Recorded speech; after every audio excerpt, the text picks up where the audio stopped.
What if I told you that losing custody of her own children wasn't the most shocking part of Kim Zolciak's story, but what she allegedly admitted right after? Yeah, let that sink in for a second. Because while the internet was busy debating whether the judge went too far, whispers started getting louder, whispers that everything we thought we knew about Kroy Biermann might have been completely backwards. Was he really the calm, loyal ex-NFL husband trying to hold his family together? Or was there something way darker happening behind those mansion doors? And why are insiders suddenly claiming that Kim, the same woman who built her brand on drama, wigs, and don't be tardy chaos, is now pointing fingers in a direction nobody expected? This isn't just another messy reality TV breakup. This feels like one of those stories where the truth gets uglier the deeper you dig. So the real question is, did Kim finally break her silence because she had nothing left to lose? Or because she knew something explosive was about to come out anyway? Stay with me, because what's coming next might completely flip this entire narrative upside down. The story picks up right where that shocking moment left everyone frozen. Because suddenly this wasn't just about a custody loss anymore. It was about a narrative collapsing in real time. And right at the center of it all was Kim Zolciak, a woman who built her entire career on controlling the narrative, shaping the drama, and always making sure she came out looking like the misunderstood star in a world full of chaos. But this time something felt different. This time the control seemed to be slipping, and people started asking a question they had never seriously asked before. What if the version of events we've been fed for years wasn't the full story? What if the real truth had been hiding in plain sight, buried under luxury lifestyles, flashy reality TV edits, and carefully curated Instagram posts, and, more importantly, why did it take losing access to her own children for that truth to even begin surfacing? Because, let's be real, this isn't the first time controversy has followed Kim around. Not even close. If anything, controversy has been her brand since day one. From explosive arguments on The Real Housewives of Atlanta to her headline-making behavior on Don't Be Tardy, she has always thrived in chaos. But there's a difference between TV drama and real-life consequences. And somewhere along the line, that line completely disappeared. And when it did, it dragged everyone with it, especially the people who never signed up for the spotlight in the first place. Her children. Now enter Kroy Biermann, the man who for years was painted as the calming Kim Storm, the quiet, supportive husband who traded in his NFL career for family life, the guy who adopted her daughters, stood by her through public feuds, and appeared to be the definition of stability in a world built on chaos. But as this situation started unfolding, cracks began to show in that image too. Because suddenly the same man who was once praised for being patient and grounded was now at the center of a completely different kind of conversation. One filled with questions, speculation, and a growing sense that maybe, just maybe, there was more to his role in this story than people were willing to admit. And that's where things start to get uncomfortable, because when narratives flip, they don't do it quietly, they do it loudly, messily, and with a whole lot of resistance. The custody situation itself was already explosive. A judge stepping in and essentially saying that something wasn't right inside that household, that the environment had reached a point where intervention was necessary. And that alone is enough to shake public perception, because courts don't just make those decisions lightly, especially when it involves removing a parent from regular access to their children, even temporarily. But what really set everything off was what came after. The subtle shifts in language, the carefully worded statements, the tone that didn't quite match the situation. Because instead of complete denial or total silence, there was something else. Something that sounded a lot like deflection mixed with revelation. And that's where the internet did what it always does. It started connecting dots, pulling up old clips, revisiting past interviews, analyzing body language, tone shifts, and inconsistencies like it was some kind of full-time job. People began going back to earlier seasons, rewatching moments that once felt like harmless reality TV drama, but now carried a completely different weight. Arguments that seemed exaggerated for cameras suddenly looked a little too real. Tensions that were brushed off as typical couple disagreements now appeared layered with something deeper, something unresolved, and once that door opens, it doesn't close easily, because every past moment becomes evidence, every clip becomes a clue, and every statement becomes something to question. And the more people looked, the more they started noticing patterns. Patterns that raised even more questions about what was really happening behind the scenes. Then came the whispers, the so-called insider claims, the anonymous sources that always seem to appear when a story reaches this level of intensity. People claiming that the public had only seen a fraction of the truth, that what was presented on television was a polished, edited version designed to entertain, not to expose, and that behind-the-scenes things were far more complicated, far more tense, and far more unpredictable than anyone realized. And while it's easy to dismiss anonymous sources as gossip, the timing of these claims made them harder to ignore, because they started surfacing right when the narrative was already shifting. Right when public opinion was beginning to wobble, some claimed that the household dynamic had been unstable for a long time, that the pressure of maintaining a certain image had created an environment where reality and performance blurred together, where arguments didn't end when the cameras stopped rolling, where financial stress added fuel to already volatile situations, and where both sides were contributing to a cycle that kept escalating. But here's where things take an even more interesting turn. Because while a lot of attention was being placed on Kim's actions, there were also subtle hints pointing in another direction. Hints suggesting that maybe the story wasn't as one-sided as it initially appeared. That maybe there were layers to Kroy's role that hadn't been fully explored.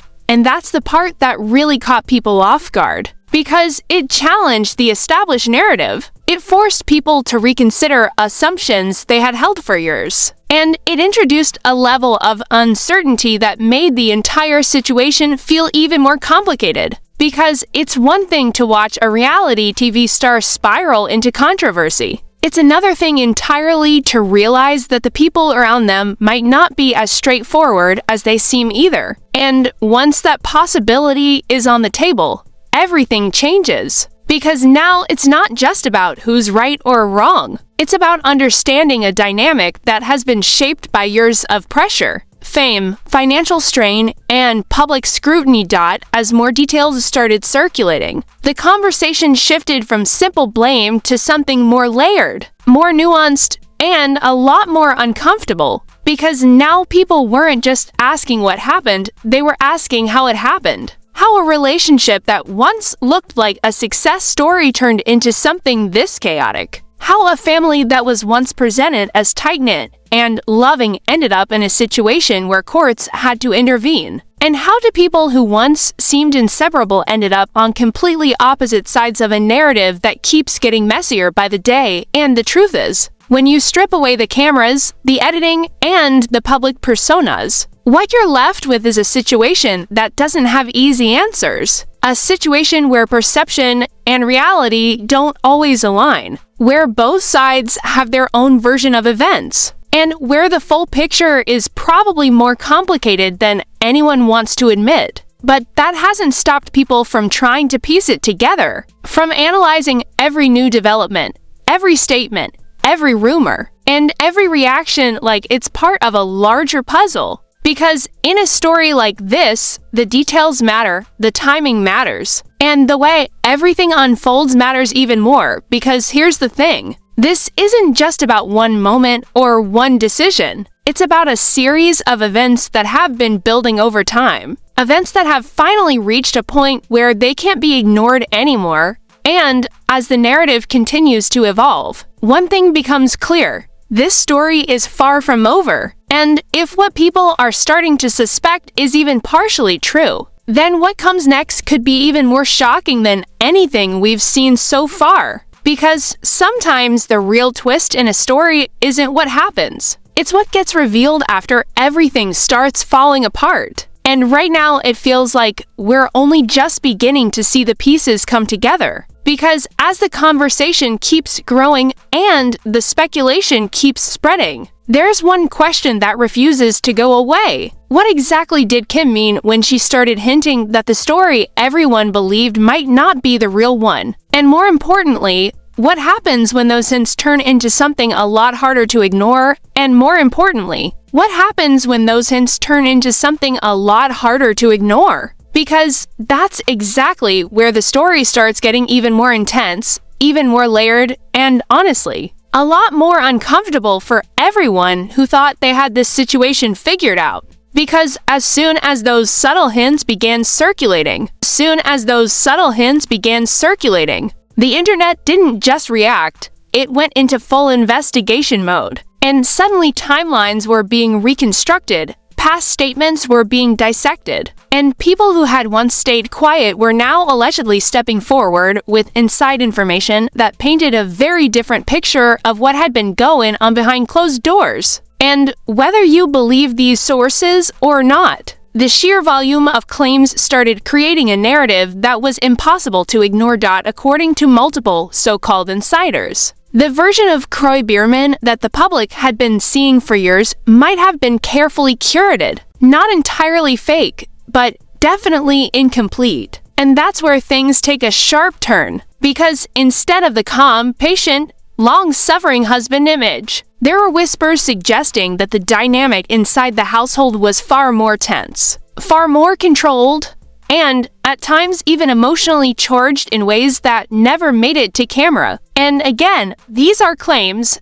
not confirmed facts. But in the world of viral controversy, perception can become reality very quickly, especially when it aligns with moments people can already point to and say, wait, that actually makes sense now. Some of these alleged reports described a household where arguments didn't just happen occasionally. They were frequent, loud, and sometimes unpredictable, with both parties contributing to an environment that insiders claimed felt more like constant tension than stability. And while earlier narratives focused heavily on Kim's dramatic personality, these newer claims started suggesting that Kroy may have played a more active role in escalating situations than previously believed. Not necessarily in obvious ways, but in subtle, behind-the-scenes interactions that never made it into the final cut of their shows. And that's where the line between reality and reality TV becomes dangerously blurred.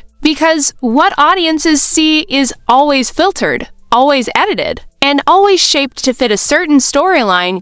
Then came the financial angle. And this is where things start looking less like a messy divorce and more like a full-blown unraveling of an empire, because leaked documents, or at least what people online are calling leaked documents, began circulating, claiming that the financial situation between Kim and Kroy was even worse than initially reported. We're talking about alleged hidden debts, questionable spending habits, and disagreements over money that insiders claim became one of the biggest sources of conflict in the marriage. And if you've been following this story even casually, you already know that money has been a recurring theme, from tax issues to foreclosure drama. But these new claims suggest it went deeper than just bad financial decisions.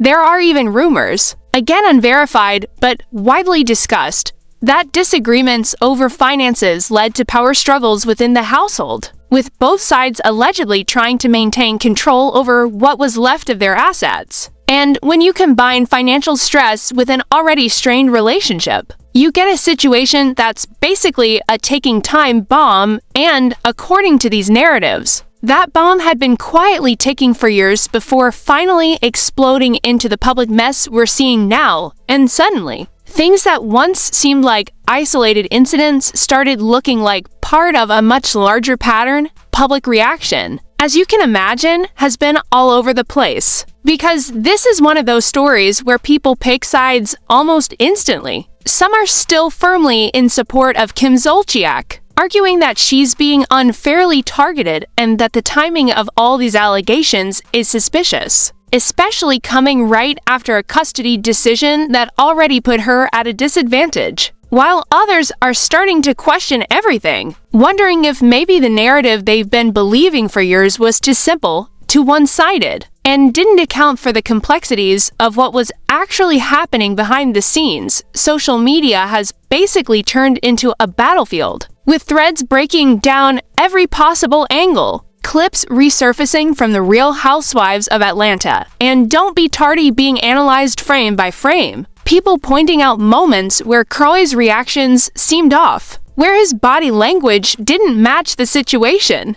where his tone carried an edge that viewers might have overlooked at the time, and whether those observations are accurate or just the result of hindsight bias is up for debate. But the fact that people are even questioning it shows how much the narrative has shifted. And then there are the so-called anonymous quotes, the kind that always appear in stories like this. One alleged source claiming that what you saw on TV was the calm version of things, another suggesting that both sides knew how to play their roles for the cameras, and while it's easy to dismiss these as gossip, they add fuel to an already raging fire because they introduce just enough doubt to keep people hooked, to keep them questioning, to keep them watching for the next update. And in a media landscape driven by attention, that's exactly how stories like this grow. But here's where things get even more complicated. Because while all this speculation is happening, there are real consequences unfolding in the background. Legal proceedings, custody arrangements, financial disputes, all moving forward regardless of what the internet thinks. And that creates a strange contrast. On one side, you have a highly dramatized, almost entertainment-driven narrative playing out online, and on the other side, you have a very real, very serious situation being handled in courtrooms with decisions that affect actual lives, especially the children caught in the middle of all this chaos. And speaking of the children, their role in this entire situation cannot be ignored. Because while adults argue, accuse, and defend themselves in public, it's often the kids who end up dealing with the fallout in private. And the more this story escalates, the more that reality becomes impossible to overlook. Because every new allegation, every new rumor, every new piece of supposed evidence adds another layer of complexity to a situation that is already incredibly fragile, and it raises an uncomfortable question. At what point does the narrative stop being about who's right or wrong and start being about what's actually best for the people most affected by all of this? But of course, in the world of viral stories, that question rarely gets the attention it deserves. Because drama drives engagement, controversy fuels discussion, and speculation keeps people coming back for more. And right now, this story has all three in abundance, which means it's not going anywhere anytime soon. If anything, it's only going to get bigger, more intense, and more unpredictable as new details emerge, new claims surface, and both sides continue to shape their version of events. And just when it feels like the situation couldn't get any more complicated, that's when the next layer starts to reveal itself. Because now the conversation isn't just about what happened in the past, it's about what might happen next. Legal consequences, financial repercussions, public image fallout, all of it hanging in the balance as this story continues to unfold. And if the current trajectory is anything to go by, the next chapter might be even more explosive than anything we've seen so far. Because when narratives start collapsing and new ones begin to take their place, the truth doesn't just come out quietly. It forces its way into the spotlight, whether anyone is ready for it or not. And right now, it feels like that moment is getting closer by the second. Because once a story reaches this level of exposure, it doesn't slow down, it accelerates. And that's exactly what we're seeing now as everything surrounding Kim Zolciak and Kroy Biermann begins to spiral into something far bigger than just a messy breakup or a temporary custody issue. This is the kind of situation where every new development feels like it could change everything. And suddenly the focus shifts from speculation to consequences. Because whether the claims are exaggerated, partially true or completely misunderstood, the impact is already very real. Legal experts, or at least those being quoted across blogs and social media threads, are now suggesting that this situation could evolve into something much more serious if even a fraction of the allegations being discussed publicly start influencing court proceedings. Because family courts operate on patterns, consistency, and the overall environment being provided to children. And when you have a case already under scrutiny, layered with public controversy, financial instability, and accusations flying in every direction, it creates a scenario where every detail matters, every claim is examined, and every action can have long-term consequences, not just for custody arrangements, but for reputations, finances, and future opportunities. There's also the growing conversation about financial accountability, because as more attention is drawn to their past spending habits, debts, and alleged financial mismanagement, questions are starting to surface about whether this could trigger deeper investigations, not necessarily criminal, but certainly enough to bring unwanted attention from institutions that don't usually get involved in celebrity drama unless something raises a red flag. And while nothing official has been confirmed, the mere possibility is enough to keep the narrative alive, because in cases like this, perception alone can be damaging enough to create ripple effects that extend far beyond the original issue. Public backlash is another layer that cannot be ignored. Because in today's digital world, reputation can shift overnight. And once the audience starts questioning a narrative, it's incredibly difficult to regain control of it, especially when both sides are being scrutinized simultaneously. Because this is no longer a simple story of one person being right and the other being wrong. It has turned into a complex situation where people are analyzing behavior, history, and patterns in a way that leaves very little room for either side to escape criticism. And that's what makes this so different from the kind of drama audiences are used to seeing on reality television. There are even discussions about how this could affect future opportunities. Because networks, brands, and business partners tend to be extremely cautious when it comes to controversy, especially when it involves family issues and legal disputes. And while Don't Be Tardy and The Real Housewives of Atlanta were built on drama,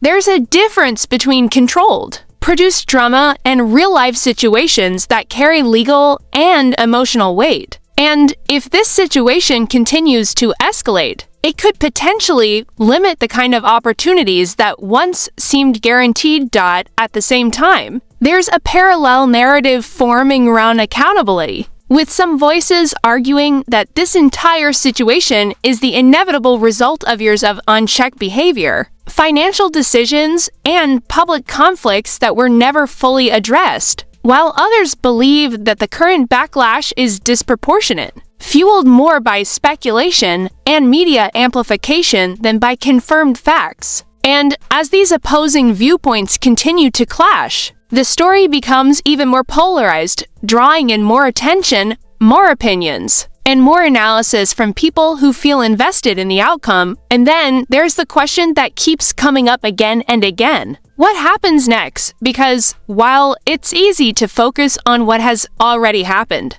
the reality is that this situation is still unfolding. Decisions are still being made, narratives are still being shaped, and the direction this takes from here could determine how both Kim and Kroy are perceived for years to come. Because in cases like this, the outcome isn't just about legal rulings. It's about public memory, the way a story is remembered, the version of events that ultimately sticks. Some speculate that there could be further legal motions, potential adjustments to custody arrangements, or even attempts at mediation, while others believe that the situation could escalate into a longer, more drawn-out battle that keeps resurfacing in headlines, each time with new details, new claims, and new reactions. And if there's one thing we've learned from similar situations, it's that once a story reaches this level of public interest, it rarely fades quietly. It either resolves in a definitive way or continues evolving until something major forces a conclusion. Meanwhile, The broader conversation around reality television itself is also being pulled into this narrative, because situations like this raise questions about the long-term impact of living life in the public eye, about how much of what we see is real versus curated,